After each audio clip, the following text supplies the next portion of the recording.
जय श्री कृष्णा। प्रिय श्रोताओं, आज मैं आपको ज्येष्ठ मास की निर्जला एकादशी व्रत में सुने जाने वाली जल दान की कथा सुनाने जा रही हूँ। तो सभी प्रेम से बोलिए भगवान विष्णु की जय। एक छोटा सा नगर था। उस नगर में कई वर्षों से वर्षा की एक बूंद भी नहीं गिरी थी। चारों ओर भयंकर अकाल पड़ा हुआ था। बिना जल के जीवन रहना कठिन हो गया था। लोग अपने परिवार और मवेशियों को लेकर नगर छोड़कर जाने लगे। खेत सूख चुके थे, तालाब और कुएं खाली हो चुके थे। पशु पक्षी प्यास से व्याकुल थे।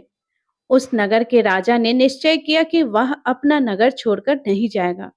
नगर के मंदिर के ब्राह्मण ने भी नगर में रहकर भगवान की सेवा करने का संकल्प लिया।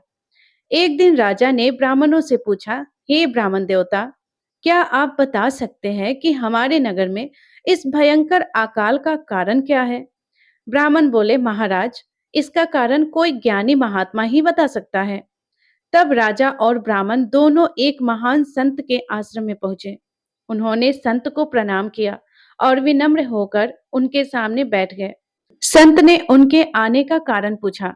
तब राजा और ब्राह्मण ने नगर में पड़े अकाल और लोगों के दुखों की पूरी कथा सुनाई और बोले, हे महात्मा जी, कृपा करके बताइए कि हमारे नगर में वर्षा क्यों नहीं हो रही है। संत महात्मा कुछ देर ध्यान में लीन रहे, फिर बोले, हे राजन, अनेक वर्ष पहले आपके पूर्वजों के राज्य में इस ब्राह्मण के पूर्वज राज ज्योतिषी हुआ करते थे। उन्होंने आपके पूर्वजों को ज्येष्ठ मास का महत्व और निर्जला एकादशी व्रत की महिमा बताई थी। उन्होंने कहा था कि ज्येष्ठ मास और निर्जला एकादशी भगवान श्री हरि विष्णु को अत्यंत प्रिय है।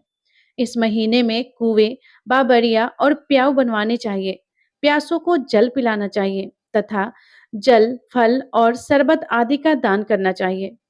संत आगे बोले, लेकिन आपके पूर्वजों ने उन ब्राह्मणों की बात का उपहास किया। उन्होंने कहा, जल तो साधारण वस्तु है, इसके दान का क्या महत्व है। इतना ही नहीं, उन्होंने ब्राह्मणों का भी अपमान किया। सभा में उपस्थित लोग भी हंसने लगे। उस दिन केवल ब्राह्मणों का ही नहीं, बल्कि ज्येष्ठ मास और निर्जला एकादशी की महिमा का भी अपमान हुआ था। इससे भगवान श्री हरि विष्णु अत्यंत क्रोधित हो गए। संत ने आगे कहा, भगवान विष्णु ने इंद्रदेव को आदेश दिया कि हे इंद्रदेव, जब तक मेरी आज्ञा ना हो तब तक इस नगर में वर्षा मत करना। इसी कारण आपके राज्य में बरसों से अकाल पड़ा हुआ है। यह सुनकर अत्यंत दुखी हुआ राजा। उसने हाथ जोड़कर कहा, हे महात्मा जी, कृपा करके कोई ऐसी उपाय बताइए जिससे हम अपने पूर्वजों की भूल का प्रायश्चित कर सके और भगवान विष्णु जी से क्षमा प्राप्त कर सके। तब संत महात्मा बोले, हे राजन, ज्येष्ठ मास में भगवान श्री हरि विष्णु की श्रद्धा से पूजा और भक्ति करो। वट वृक्ष, पीपल और आंवले के वृक्ष को जल अर्पित करो। निर्जला एकादशी का व्रत और पूजन करो। जगह जगह प्याऊ लगवाओ। पक्षियों के लिए परे बांधो और पशुओं के लिए पानी की व्यवस्था करो। गरीबों और ब्राह्मणों को जल, फल, शरबत, आम, तरबूज, खरबूजा आदि का दान करो। तभी यह श्राप समाप्त हो सकता है। फिर संत बोले, सबसे पहले इस ब्राह्मण से अपने पूर्वजों की गलती के लिए क्षमा मांगो। राजा ने उसी समय ब्राह्मण के चरण पकड़कर अपने पूर्वजों के भूल के लिए क्षमा मांगी। ब्राह्मण ने राजा को क्षमा कर दिया और कहा, हे राजन, जो भूल हमारे पूर्वजों के समय हुई थी, अब हमें मिलकर उसे सुधारना होगा। उसके बाद राजा और ब्राह्मण संत की आज्ञा लेकर नगर लौट आए।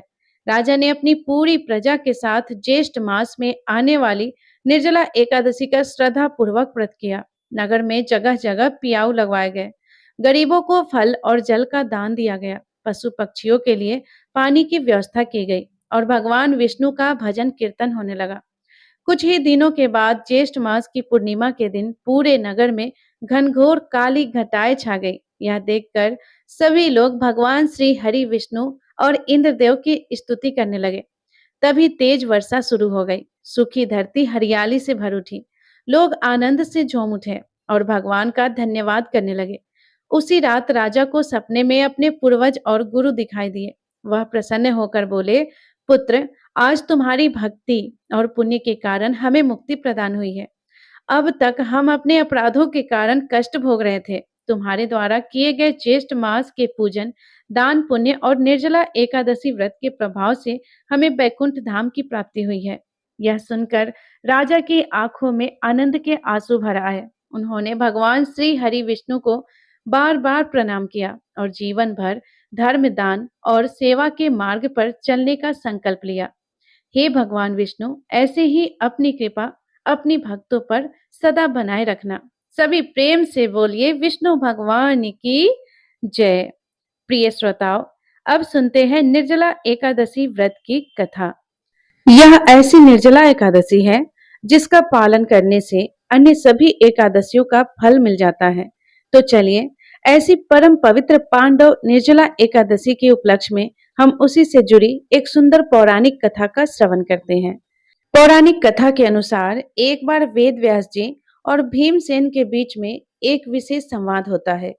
एक समय युधिष्ठिर के छोटे भाई भीमसेन ने वेद व्यास जी से पूछा, हे विद्वान और पूजनीय पितामह, कृपया आप मेरी एक विनती सुनिए। मेरे बड़े भाई युधिष्ठिर, माता कुंती, अर्जुन, नकुल, सहदेव और द्रौपदी भी एकादशी के दिन कुछ भी अन्न ग्रहण नहीं करते हैं। वे सदैव मुझे भी उपवास और व्रत करने के लिए कहते हैं। मैं जानता हूँ कि एकादशी के दिन व्रत रखना यह शास्त्रीय विधान है, लेकिन मैं उनसे कहता हूँ कि मैं उपवास नहीं रख सकता। मैं दान दे सकता हूँ और उचित विधि विधान के साथ भगवान केशव की पूजा उपासना कर सकता हूँ, लेकिन मैं उपवास नहीं रख सकता। कृपया मुझे उपदेश दीजिए, हे पितामह, मैं एकादशी व्रत का फल कैसे प्राप्त कर सकता हूँ? भीमसेन की ऐसी बात सुनकर वेद व्यास जी कहते हैं कि हे भीम, अगर तुम उच्च लोकों में जाना चाहते हो और नर्क लोकों की अग्नि से बचना चाहते हो, तो तुम्हें हर मास में आने वाली दोनों एकादशी व्रतों का पालन करना चाहिए। भोजन ग्रहण नहीं करना चाहिए। व्यासदेव जी की बात सुनकर भीमसेन जी और उदास हो गए। उन्होंने अश्रुपूरित नेत्रों से अपने पितामह से कहा, हे पितामह, मेरे लिए भगवान द्वारा निर्देशित 24 एकादशियों का व्रत रखना तो अत्यंत असंभव है। मैं तो एक क्षण के लिए भी भूखा नहीं रह सकता। मेरे उदर में सदैव वृक नामक अग्नि भूख की ज्वाला सदैव उपस्थित रहती है और यह अग्नि अत्यधिक भोजन करने से ही बुझती है। इसीलिए प्रयास अगर मैं कर भी लूं, तो बहुत ज्यादा प्रयास करूं तब भी वर्ष में मैं सिर्फ एक ही दिन व्रत रख सकता हूँ। एक ही दिन भूखा रह सकता हूँ। इससे ज्यादा नहीं होगा मुझसे। कृपया मुझे उपदेश दीजिए कि क्या कोई ऐसा व्रत है जिसका पालन करके मुझे सभी एकादशियों का फल मिल जाए। यह सुनकर वेद व्यास जी ने कहा, हे पुत्र, ज्येष्ठ मास के शुक्ल पक्ष के दौरान आने वाली एकादशी का नाम है निर्जला एकादशी। इस एकादशी के दिन जल भी ग्रहण ना करते हुए संपूर्ण उपवास का पालन करना चाहिए। इस एकादशी के दिन कुछ भी खाना पीना नहीं चाहिए, अन्यथा इसका व्रत टूट जाता है। सिर्फ अन्न नहीं, जल भी त्यागना होता है। इस व्रत का पालन एकादशी के दिन सूर्योदय से लेकर द्वादशी के दिन सूर्योदय तक करना चाहिए। अगर कोई कठोरता से बिना जल ग्रहण किए, बिना अन्न ग्रहण किए, बिना कोई भी आहार लिए इस व्रत का पालन करता है, तो उसे वर्ष की समस्त एकादशियों का पालन का फल प्राप्त होता है। एक बार भगवान श्री हरि ने स्वयं मुझे बताया था कि अगर कोई भी मेरी शरण ग्रहण करता है और इस निर्जला एकादशी व्रत का पालन करता है, जो मुझे अत्यंत प्रिय है, तो वह निश्चित रूप से समस्त पापों से मुक्त हो जाता है। और वास्तव में समस्त एकादशियों में भोजन वर्जित माना गया है, लेकिन निर्जला एकादशी में तो भोजन के साथ साथ पानी भी वर्जित माना गया है। इस एकादशी के पालन से समस्त पवित्र तीर्थों की यात्रा के समान फल प्राप्त होता है। मृत्यु के समय यमदूत उसके पास नहीं आते, बल्कि विष्णुदूत उसे भगवान विष्णु के धाम ले जाने के लिए आते हैं।